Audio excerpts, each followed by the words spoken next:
guerre des fortifications.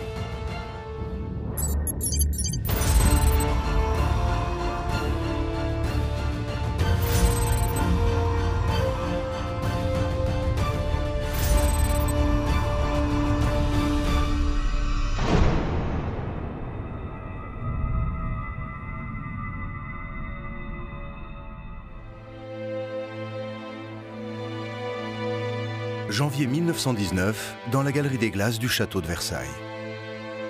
3 mois après la fin de la Première Guerre mondiale, les puissances victorieuses, les États-Unis, la Grande-Bretagne et la France, s'apprêtent à gérer l'avenir d'une Europe en ruine.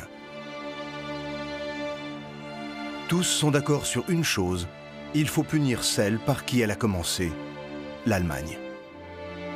Et c'est surtout la France qui va insister pour obtenir des sanctions particulièrement dures. Envahis à 2 reprises, en 1870 et en 1914, les Français sont traumatisés par leurs puissants voisins. C'est un vainqueur qui a un peu peur de son vaincu, en réalité, après 1918. Et la grande obsession, c'est le retour de la menace allemande. Il faut se mettre en posture de ne pas être, une nouvelle fois, menacé par cette Allemagne dont le territoire n'a pas été envahi. Ça sera l'objet des négociations du traité de Versailles. Le traité stipule que l'Allemagne est seule responsable de la guerre. Sous la surveillance d'une commission internationale, son arsenal doit être progressivement détruit et ses dernières fortifications rasées. L'Allemagne n'a pas le droit de posséder des avions militaires ou des tanks. Sa force navale est réduite à néant. Le pays est désarmé et le but, c'est que ça reste comme ça. Tout ce que le traité lui accorde pour sa protection est une petite armée d'à peine 100 000 hommes. Et par-dessus tout, l'Allemagne doit payer des réparations de guerre exorbitantes à la France. Sans le vouloir, le traité de Versailles porte déjà les germes d'un futur conflit entre la France et l'Allemagne. Et si la France veut la paix, elle doit se préparer d'une manière ou d'une autre à la guerre.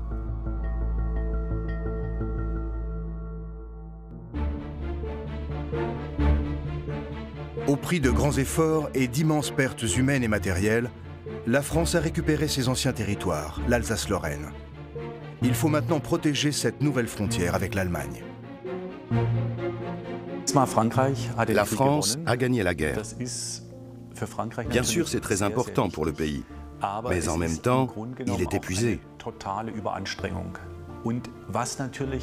De plus, la société française sait qu'elle n'a pas gagné cette guerre toute seule, mais avec le soutien des Belges et des Britanniques.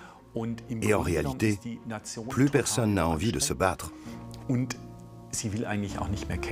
Le mot d'ordre, c'est plus jamais ça. Alors, pendant toutes les années 20, il va y avoir des discussions, des réflexions sur comment se protéger d'une invasion allemande.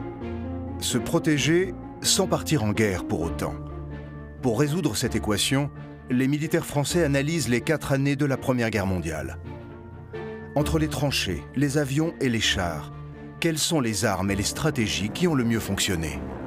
Ce qui ressort, et tout le monde est d'accord là-dessus, c'est la résistance de ces lignes fortifiées, de ces lignes de tranchées, de ces positions. Tout le monde est à peu près d'accord sur cette idée qu'un système de défense moderne, à l'époque, doit s'appuyer sur une ligne défensive, sur une barrière, une grande barrière.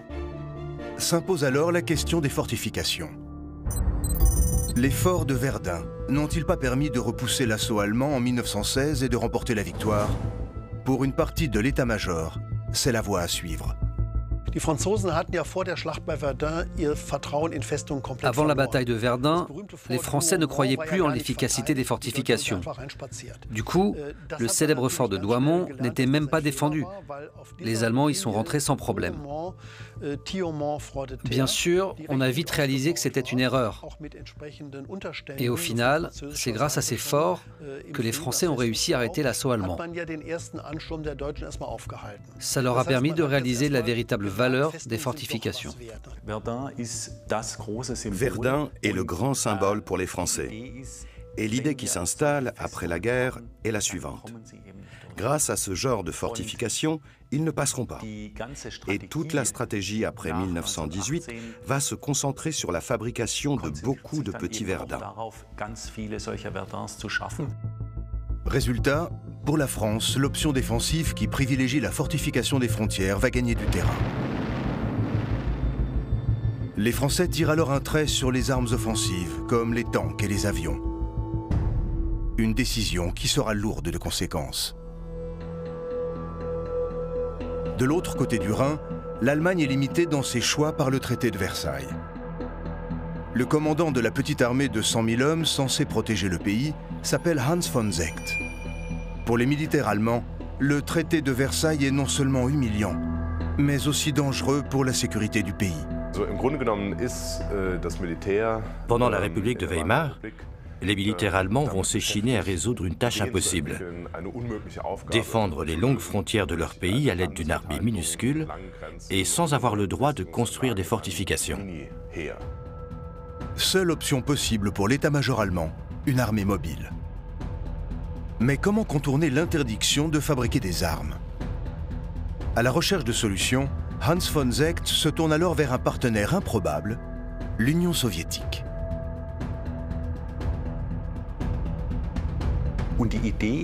Le principe est le suivant. Les Allemands partagent leur savoir-faire technologique très développé à l'époque et de l'autre côté, les Soviétiques leur offrent l'occasion de tester les nouvelles inventions chez eux. Ensemble, ils vont créer une école d'armes chimiques, une école de chars et d'aviation. Cette collaboration permettra aux Allemands de garder leur avance technologique en matière d'armement.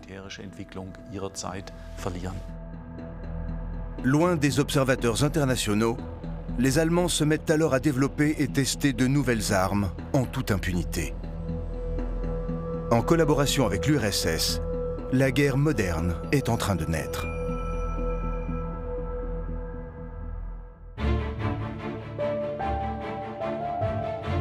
Entre-temps, à Paris, l'idée d'une doctrine militaire purement défensive s'est définitivement imposée. Les problèmes démographiques ainsi que le pacifisme de la société encouragent les politiques à aller dans ce sens. Au lieu de vouloir mettre la pression, on va dire, sur l'Allemagne, on considère qu'on va normaliser nos rapports avec l'Allemagne. Donc on imagine qu'on va aboutir à la paix par d'autres moyens. En 1927, le président du Conseil de l'époque, Daladier, dit voilà, la France ne déclarera plus la guerre à personne, quoi. Bon. Place aux réformes militaires élaborées pendant les 10 dernières années. Leur outil principal, une gigantesque ligne de défense allant de l'Atlantique jusqu'aux Alpes italiennes. Sa particularité, des zones fortifiées aux endroits stratégiques, à la frontière avec l'Allemagne et dans les Alpes à la frontière franco-italienne. Cette ligne de défense portera le nom du ministre de la Guerre, André Maginot. Un système de fortification, quel qu'il soit, c'est le moyen de protéger les hommes, mais aussi de leur permettre de se battre dans de bonnes conditions. Donc les fortifications doivent permettre à la France de mobiliser son armée, tout en protégeant les régions riches et industrielles, globalement l'Alsace et la Lorraine. Pour concevoir les grands bunkers, les militaires vont s'appuyer sur les expériences de la Première Guerre mondiale. Ils analysent notamment les points faibles des forts de Verdun. Pour les officiers du génie, pour ceux qui faisaient des études, on a regardé les dégâts sur les forts français à Verdun. C'était des grosses masses de béton sur lesquelles se trouvaient les tourelles et les casemates. Eh bien, on s'était rendu compte que lorsqu'on les bombardait, même si on tirait à côté de la tourelle, le fort était ébranlé parce que les obus tombaient dessus. Alors comment construire des forts qui résistent mieux aux impacts des obus? C'est le fort de Metz, construit par les Allemands, qui apporte la réponse. Sur le territoire français depuis 1918, il est étudié par des ingénieurs. Les différences avec Verdun sont édifiantes. À la place du fort Masse, qui concentre tous les ouvrages sur un même espace, les ingénieurs découvrent à Metz l'architecture du fort Palmé. L'avantage est que je peux placer les différents éléments de ma fortification à l'endroit idéal. Les postes d'observation, par exemple, sont placés à l'avant pour un maximum de visibilité. Les gros et moyens canons peuvent être cachés derrière une colline parce que leur angle de tir peut être ajusté. Je peux donc répartir tous ces éléments en fonction du terrain et je peux les relier par des couloirs souterrains. Et je peux même construire les casernes à un endroit éloigné mais bien protégé. Pour la ligne Maginot, c'est le modèle du fort Palmé qui va inspirer aux ingénieurs français la construction de véritables forteresses. L'une d'entre elles est le fort de Schönenburg. Situé dans le nord de l'Alsace, à 9 km de la frontière allemande, il fait partie de la région fortifiée de Lauter. Le fort est composé de 8 bunkers de taille et de fonctions différentes. À l'avant, 6 blocs de combat enterrés dans une colline. On a fait des calculs par rapport aux gros canons allemands à l'obus de 420 mm.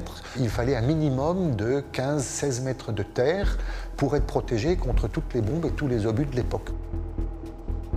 Chacun de ces blocs est équipé d'une cloche d'observation et de tourelles abritant différentes pièces d'artillerie. Parmi elles, le fameux canon de 75 mm.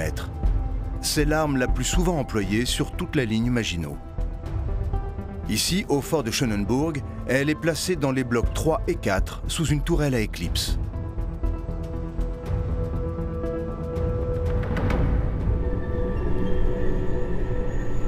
L'image emblématique de la ligne Maginot, c'est la tourelle à éclipse, celle qui monte, qui descend, qui tourne sur 360 degrés. Il y en a 150 qui ont été construites. Il y a d'autres fortifications dans le monde où il y a des tourelles qui tournent, mais pas des tourelles qui montent et qui descendent. C'est électromécanique, il y a un contrepoids et la tourelle monte. Donc un enfant peut monter une tourelle de 100 tonnes sans aucun problème.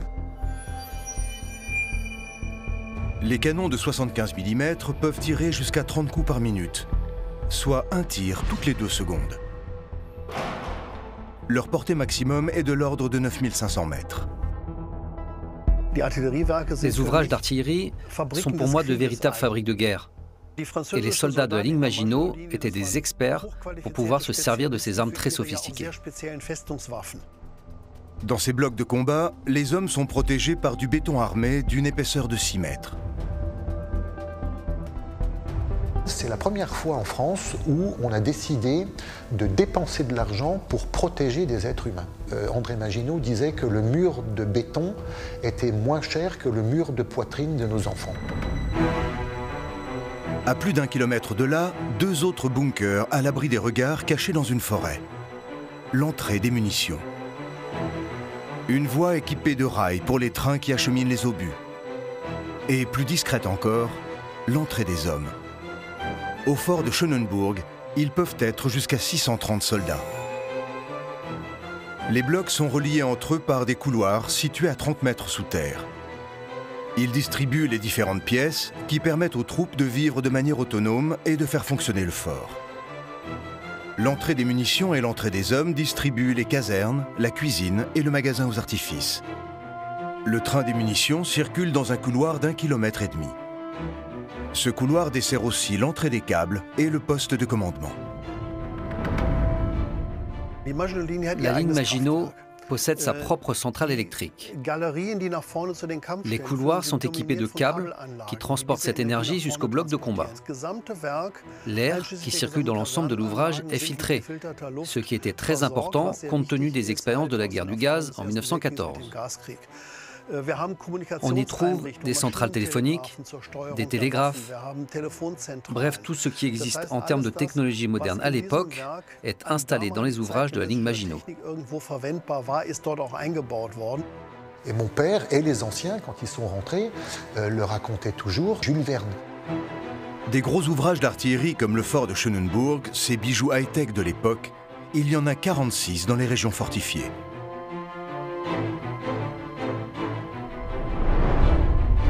En tout, la construction de la ligne Maginot a englouti 11,4 millions de tonnes de béton. C'est le chantier du siècle, acclamé par la France entière.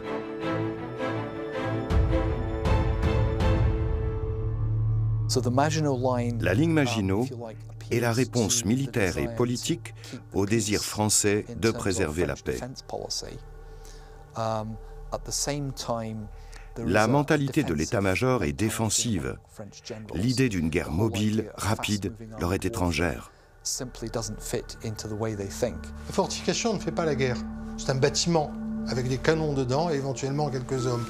La guerre se fait autrement. À partir de la frontière belge, ces gros ouvrages font place aux petites fortifications de campagne. Il est diplomatiquement impossible de construire ici de gros ouvrages car la Belgique est un allié politique et militaire de la France.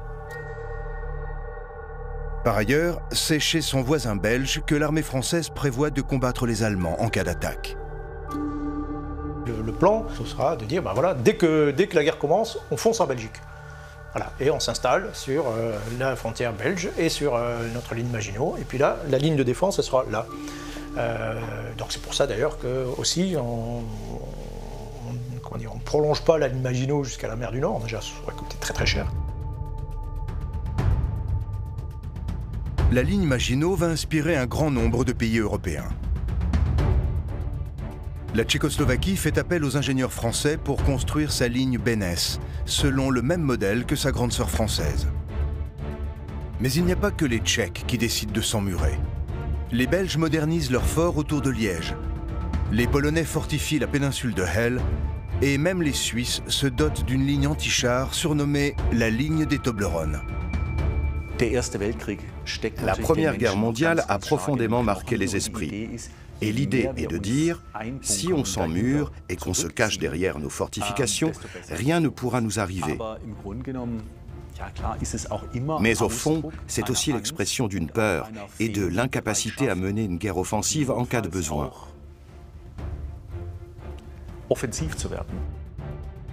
Considéré comme la solution militaire pour garantir la paix, le repli défensif fait consensus en Europe. Mais bientôt le continent sera bouleversé dans ses certitudes. Un pays va jouer les troubles fêtes, l'Allemagne d'Adolf Hitler.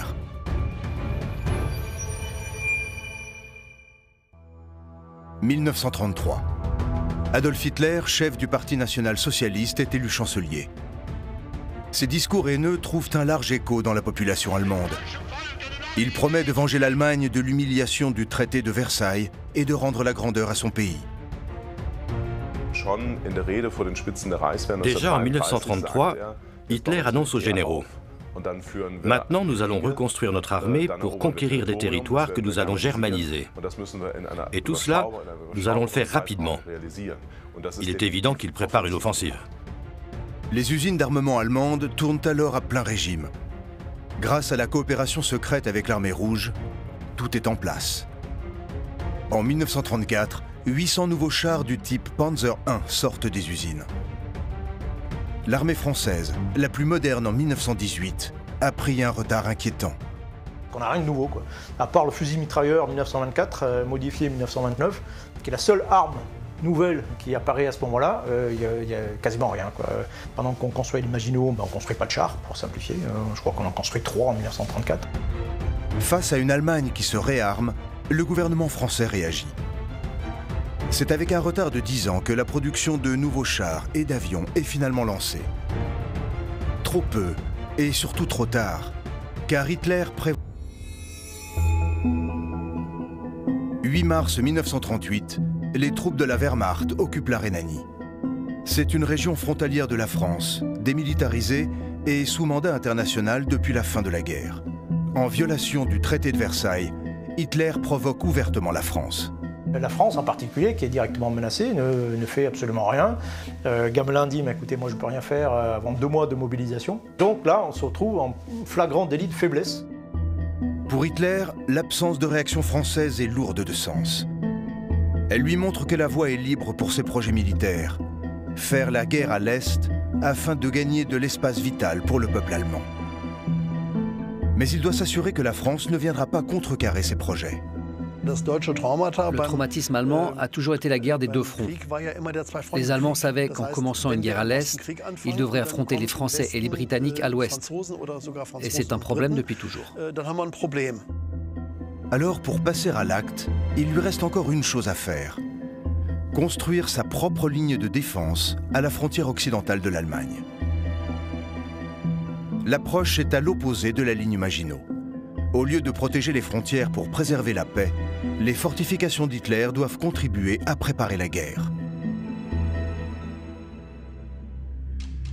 À partir de 1938, le Führer lance le plus grand chantier que l'Allemagne ait jamais vu.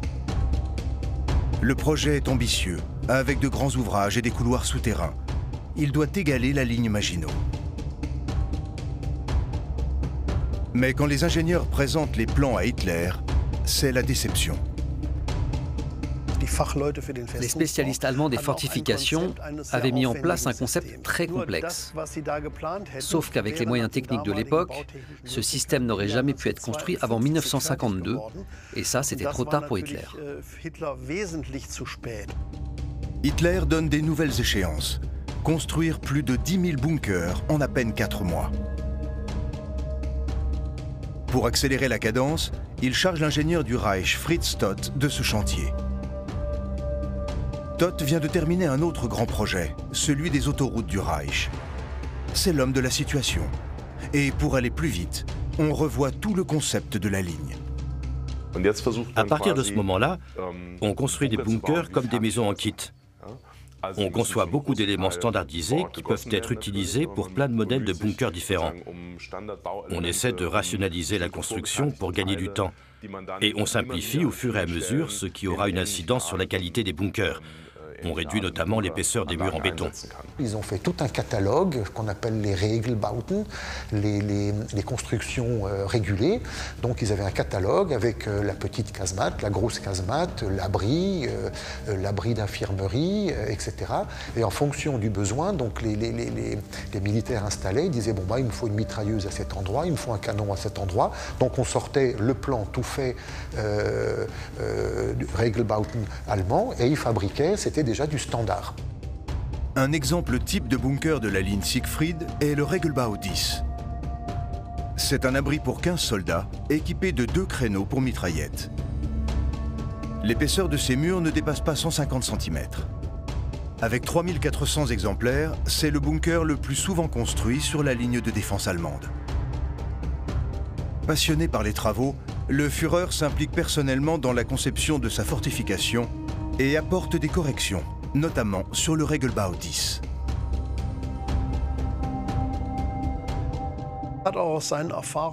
Hitler s'est basé sur sa propre expérience de soldat de la Première Guerre mondiale. Et il a dit, quand un soldat se présente devant ce type de bunker et qu'il se retrouve à devoir frapper aux portes sous le feu ennemi, c'est dangereux pour lui. Alors, il a fait rajouter un sas devant les portes d'entrée pour permettre aux soldats de s'abriter avant de frapper à la porte.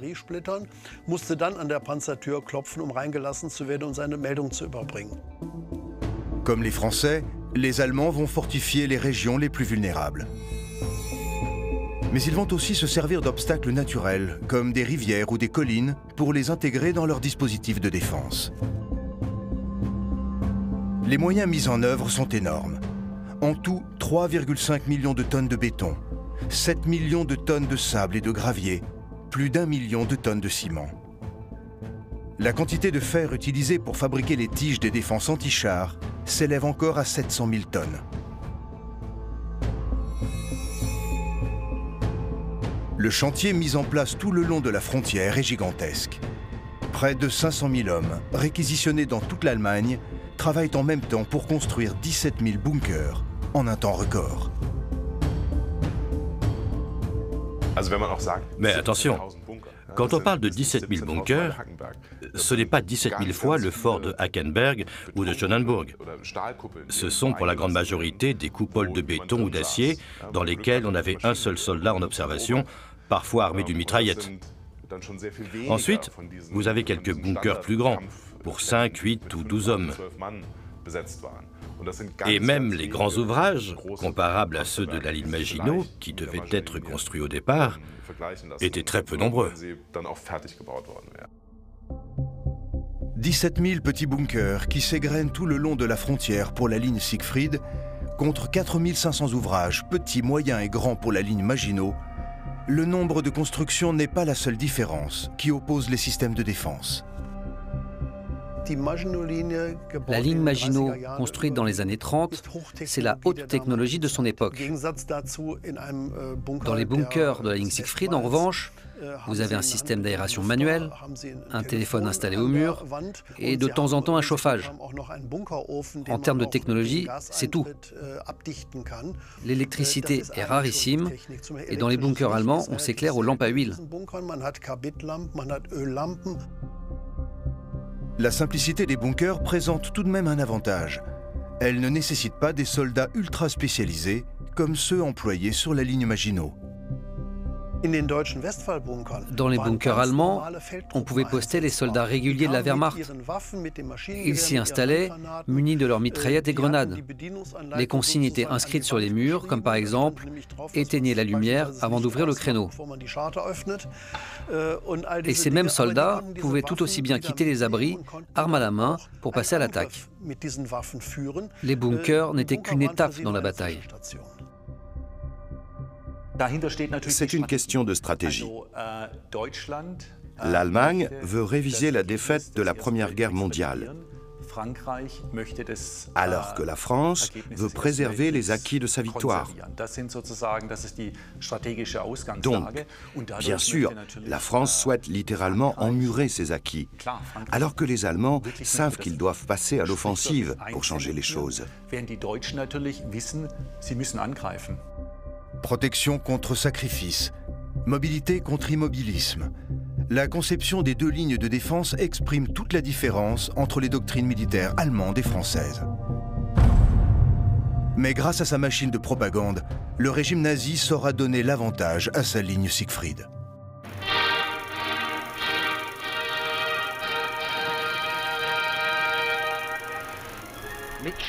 Avec joie et fierté, les ouvriers saluent leur Führer lors d'une de ses nombreuses visites sur le chantier de la ligne Siegfried. Le Führer sait que ces bunkers ne peuvent rivaliser avec les gros ouvrages de la ligne Maginot. Mais peu importe, il suffit de le faire croire. Le chantier de sa ligne devient alors le décor d'un des plus grands films de propagande jamais tournés par le régime nazi. Objectif : faire croire à l'existence de véritables forteresses. Et tous les moyens sont bons pour convaincre. Le fait de présenter la ligne Siegfried comme une fortification gigantesque est sûrement la plus grande tricherie du film. Dans toute une série de séquences, on voit d'abord les architectes militaires qui déterminent l'emplacement du bunker. On fixe un panneau qui annonce la construction, et puis à la fin, on voit des colonnes de soldats qui entrent dans un gigantesque bunker appelé numéro 1238. Sauf que le bâtiment qu'on voit est en réalité situé sur la frontière orientale. On a filmé ce bunker pour faire croire qu'il faisait partie de la ligne Siegfried. C'est une mise en scène parfaite pour suggérer que quelque chose de semblable à la ligne Maginot est en train d'être construit. Montrer la puissance militaire du Reich tout en rassurant ses voisins européens sur ses intentions pacifiques. Le berger qui balade ses moutons entre les dents de dragon est la synthèse du double message que le Führer veut faire passer. Diffusé dans tous les cinémas allemands, le film est aussi traduit en 14 langues et distribué dans le monde entier, notamment en France. Je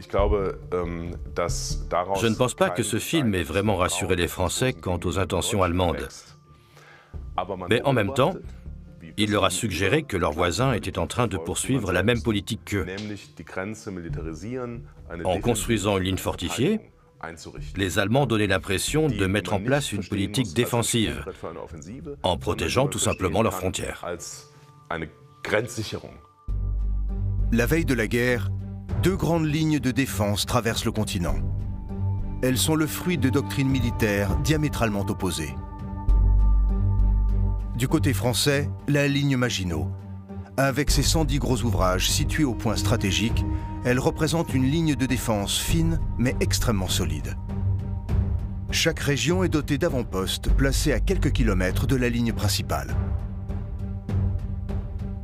Les maisons fortes et les avant-postes qui sont sur les carrefours vont retarder l'adversaire. Mais surtout, ils vont donner l'alerte. Et c'est là qu'on va activer donc à effectif plein la ligne des casemates, les ouvrages, les tourelles, et c'est eux qui vont donc assurer la défense sur la ligne principale de résistance. Donc là, elle est vraiment très puissante. La stratégie est celle employée à Verdun. Les Français espèrent que l'ennemi se fatiguera à essayer de briser le béton armé. Ensuite, l'armée française attaquerait l'ennemi à bout de force pour obtenir la victoire. Restent les endroits de la ligne plus légèrement fortifiés, notamment les 620 km de la frontière belge. On avait prévu que les zones situées entre les régions fortifiées soient défendues par l'armée régulière qui sera envoyée sur place en cas de menace. Du côté allemand, les bunkers sont placés de manière continue le long de la frontière. La stratégie est celle de la défense en profondeur. La ligne Siegfried est en réalité composée de plusieurs lignes d'obstacles que l'ennemi doit franchir une à une. À commencer par la fameuse ligne anti-char, appelée les Dents de Dragon. Quand un char reste coincé par les dents de dragon, il se soulève et découvre son châssis, qui est la partie la moins blindée. Il est alors facile de le détruire. Les Allemands disent eh bien, on va utiliser cette première position pour désorganiser. En réalité, on va se défendre sur la deuxième position, qui est quelques kilomètres plus en arrière. La ligne de Dents de Dragon n'est que le premier obstacle. Elle est suivie d'une ligne de mines, puis de barbelés, de tranchées, avant d'arriver aux bunkers dans lesquels sont postés les soldats. Derrière tout cela, vous avez une troisième position où sont mis en place l'artillerie, les réserves, qui servent aux contre-attaques et qui éventuellement servent de dernière ligne d'ultime défense. La ligne Siegfried présente une particularité. Des lignes de défense anti-aérienne situées à 20 km derrière la ligne de défense principale. Le fait d'avoir intégré une défense antiaérienne dans un système de fortification est unique. La ligne Maginot-El n'a pas de défense antiaérienne dans son dispositif. Des zones fortifiées mais extrêmement solides du côté français, contre un système continu de lignes en profondeur pour le côté allemand. Deux concepts de fortification, pensés et construits par des ingénieurs de talent, se font face à la veille de la Deuxième Guerre mondiale. Vont-elles résister à l'épreuve des combats? 1er septembre 1939. Hitler lance l'attaque contre la Pologne avec son armada de chars et d'avions de chasse. En à peine 4 mois, le pays est vaincu. Ses alliés, l'Angleterre et la France, déclarent la guerre à Hitler. Et le 9 septembre, l'armée française entreprend même une offensive dans la Sarre.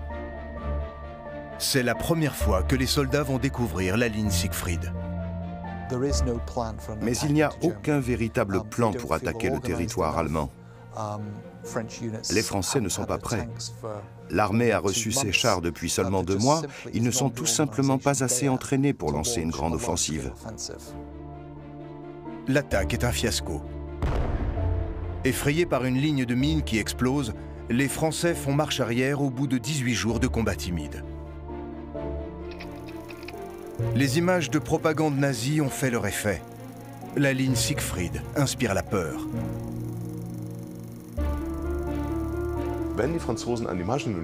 Si les Français croient à l'efficacité de leur propre ligne Maginot, ils doivent forcément penser que la ligne Siegfried est, elle aussi, un obstacle militaire qui ne peut être franchi qu'au prix de sacrifices humains et matériels considérables. Et cette pensée leur sera fatale en 39-40. Les Français ne se rendent pas compte que cette ligne n'est pas très solide. Moi-même, je n'ai pas beaucoup d'estime pour l'efficacité militaire de la ligne Siegfried. La ligne Siegfried, à ce moment-là, n'était pas très occupée par les Allemands. Donc si on avait forcé à ce moment-là, on aurait pu passer. Là encore, on sent bien un manque de volonté de combattre, de développer un plan d'attaque sérieux pour percer la ligne de défense allemande. Et la grande tragédie de cette époque, c'est qu'on avait là une possibilité réaliste d'en finir avec la Deuxième Guerre mondiale. Trop impressionnée par la ligne Siegfried, l'armée française se retire. Commence alors la période surnommée la drôle de guerre. Mobilisées, les deux armées s'observent face à face, chacune derrière sa ligne.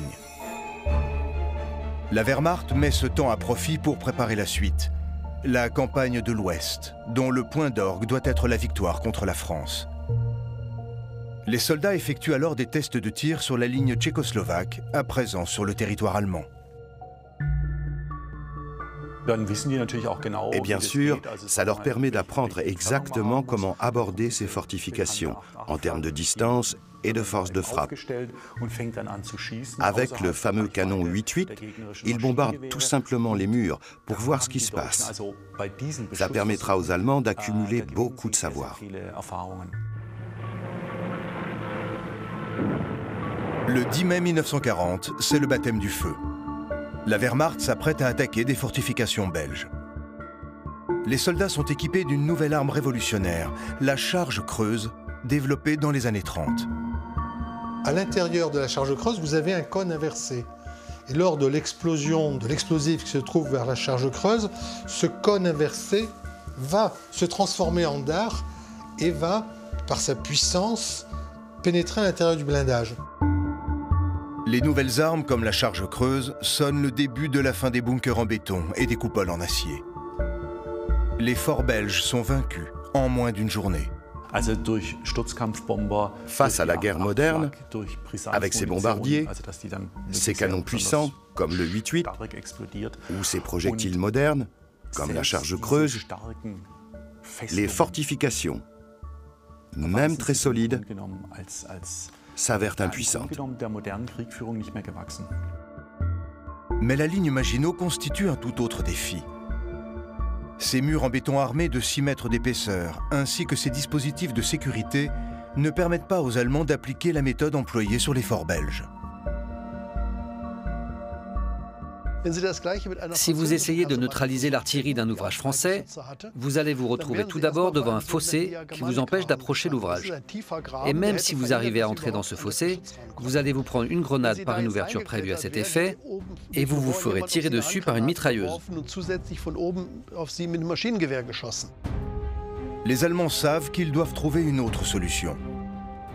Sur les ordres du Führer, les meilleurs spécialistes s'attellent à la tâche. Les généraux allemands ont demandé aux aciéries Krupp, entre autres, de fabriquer des canons pour percer la ligne Maginot. Ça veut bien dire qu'ils tenaient compte de la puissance de la ligne Maginot. Résultat de leurs efforts, un canon gigantesque d'un calibre de 800 mm. 32 mètres de long. L'engin pèse 1350 tonnes. Il doit être transporté sur un train. C'est le canon le plus puissant jamais construit. Mais en même temps, il fallait des milliers de personnes pour monter ce canon et de nombreux trains pour le transporter. Et il aurait fallu construire une petite gare exprès avec pas moins de 4 voies pour l'installer. Des moyens gigantesques étaient nécessaires et finalement on a renoncé à ce canon pour attaquer la ligne Maginot.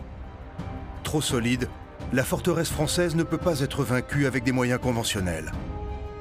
Quelle solution les Allemands vont-ils trouver pour arriver à leur fin ?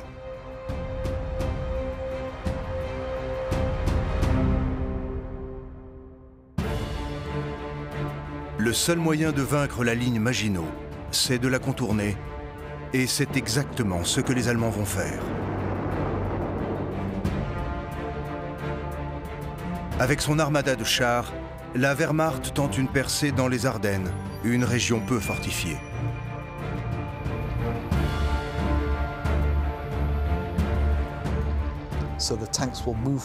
Les chars allemands foncent à toute vitesse en brisant toute résistance.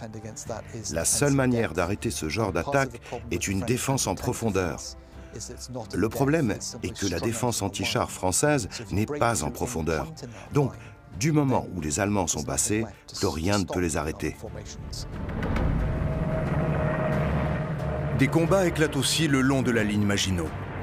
L'objectif de la Wehrmacht est de prendre les forts, coûte que coûte. Dans les bunkers, les hommes se défendent sous les tirs ennemis. Le fort de Schonenbourg en particulier, qui est sur la ligne Maginot, l'ouvrage le plus bombardé de toute la ligne Maginot. Il a pris plus de 3000 bombes et obus, et il y a eu, sur un équipage de 630 hommes, c'est toujours 2 de trop, mais je dirais uniquement 2 morts et 15 blessés. Et même les tentatives d'attaquer les fortifications par derrière restent sans succès pour la Wehrmacht. Les Allemands découvrent alors les tourelles à éclipse capables de tirer à 360 degrés. Les forts de la ligne Maginot s'avèrent tout simplement imprenables. C'est pas la ligne Maginot qui est responsable de la défaite de 40, c'est le commandement français qui l'a très mal utilisé en réalité. C'est un magnifique instrument de défense mais qui est, voilà, encore une fois, qui était dans une conception générale qui est complètement défaillante. Si la ligne Maginot tient bon, ce sont les troupes françaises qui échouent à repousser l'avancée des Allemands.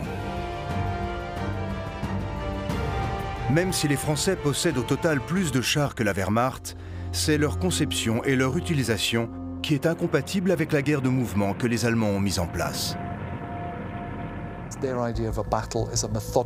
Les généraux français ont l'habitude de batailles méthodiques, planifiées en détail, de manœuvres lentes et rigides. Si vous voulez, tout ça, c'est un peu à l'image de la ligne Maginot. Et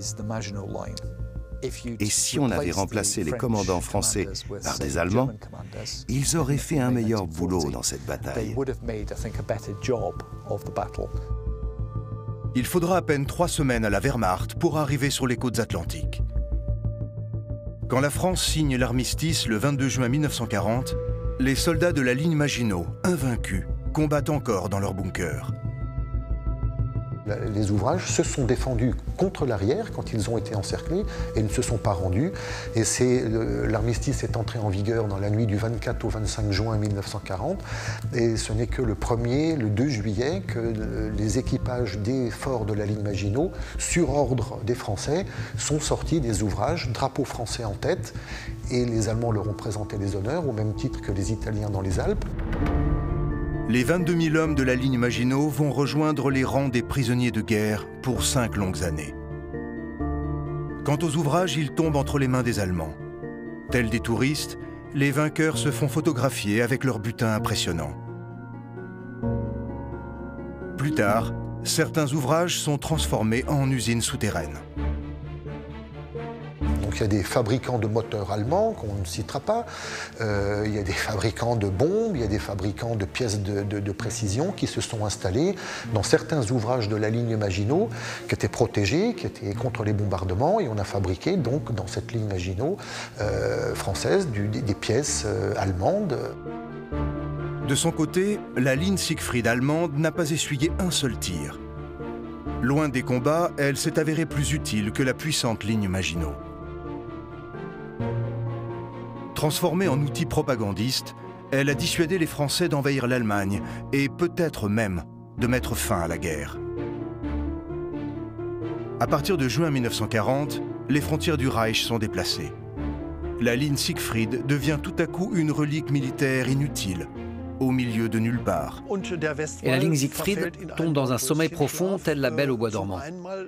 Certaines constructions vont même disparaître sous la végétation.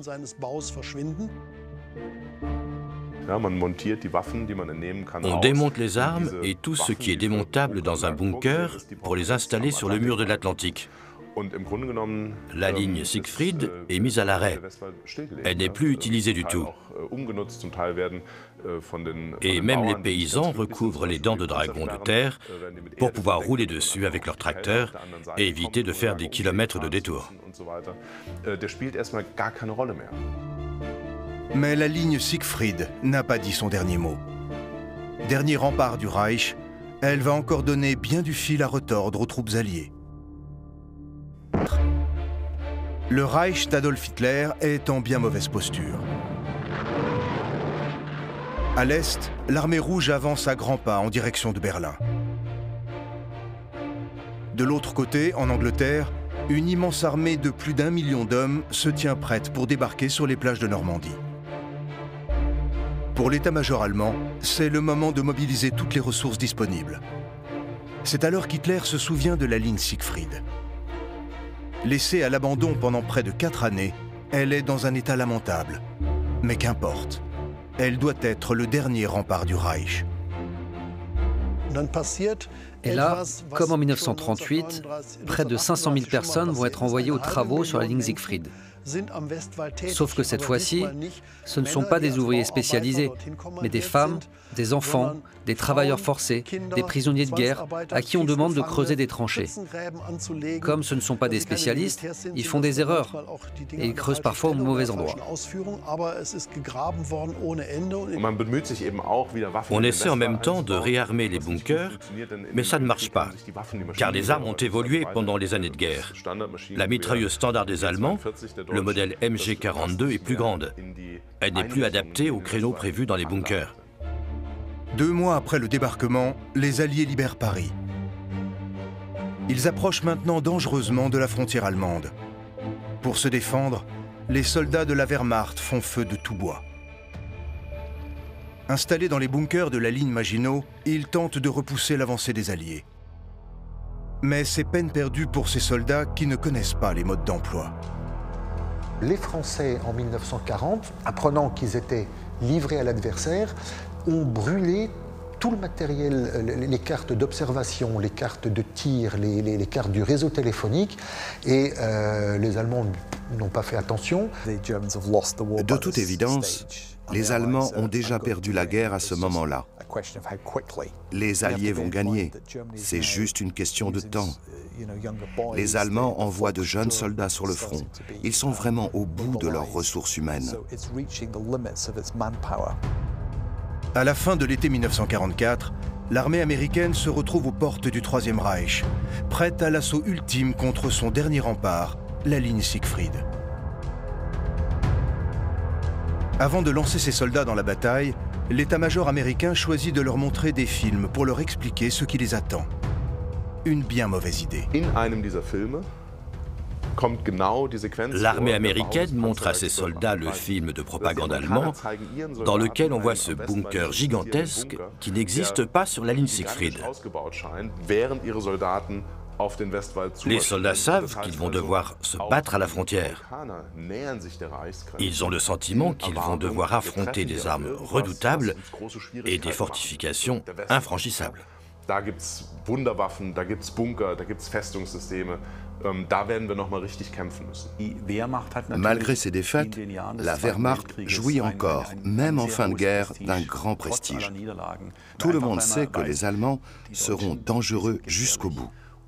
Et l'armée allemande est en effet bien entraînée. Elle sait tirer profit d'une ligne de défense, même faiblement fortifiée. De l'autre côté de la frontière, les soldats de la Wehrmacht se tiennent prêts dans les bunkers de la ligne Siegfried. La situation stratégique est à leur avantage. Le front allemand est maintenant directement approvisionné depuis le Reich, alors que les lignes d'approvisionnement américaines se sont rallongées. Même si les bunkers sont inadaptés aux nouvelles armes, ils permettent tout de même aux soldats allemands de s'abriter là où les Américains sont à découvert. Les lignes téléphoniques sont encore intactes. On peut y brancher des téléphones qui fonctionnent même dans la forêt. Ce qui fait que les Allemands disposent encore d'un bon réseau de communication, ce qui est un avantage pour eux. La bataille sur la frontière allemande sera la plus sanglante sur le front de l'Ouest. Les soldats s'affrontent dans les villes, mais aussi dans des forêts très denses, partout où il faut franchir la ligne Siegfried. Tous les 15 jours, de nouvelles troupes alliées sont envoyées en renfort. Il faudra 5 mois aux troupes américaines pour enfin franchir les frontières du Reich. La ligne Siegfried ne pouvait pas empêcher la défaite du Troisième Reich, mais elle a permis à ce régime meurtrier de prolonger son agonie au mépris de nombreuses vies. L'affrontement entre la ligne Maginot et la ligne Siegfried, ces deux superstructures, se solde par un match nul.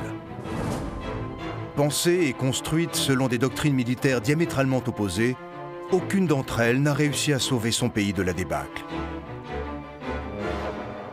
Avec de nouvelles armes comme la charge creuse et l'utilisation massive de l'aviation, la guerre moderne a rendu ces forteresses inefficaces et obsolètes. La Deuxième Guerre mondiale sera la dernière guerre des lignes fortifiées sur le continent européen.